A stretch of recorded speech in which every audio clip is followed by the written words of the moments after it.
Hello పిల్లలు, ఎలా ఉన్నారు? మనం డాగ్ అనే పదాన్ని నేర్చుకుందాం. అంటే కుక్క అని అర్థం.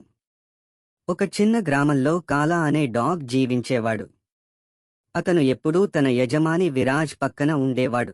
ప్రతి ఉదయం విరాజ్ తన రోజువారీ జాగింగ్ కోసం బయటకి వెళ్లితే కాలా ఆనందంగా అతనితో పాటు సమానంగా పరిగెడుతూ ఉండేవాడు.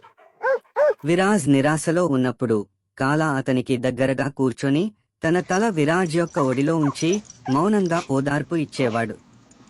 కాలా మరో విశిష్ట లక్షణం సహానుభూతి. కాలా బయట ఆడుకుంటున్నప్పుడు పొరుగున ఉన్న తాతయ్య నుండి సహాయం కోరుతూ కేకలు వినిపించాయి. కాలా తాతయ్య పక్కన కూర్చొని విరాజ్ వచ్చే వరకు అక్కడే మొరుగుతూనే ఉంది. కాలా యొక్క ప్రత్యేకమైన లక్షణం ఎవరికీ ప్రేమ అవసరం అది గుర్తించడంలో నైపుణ్యం కలవాడు.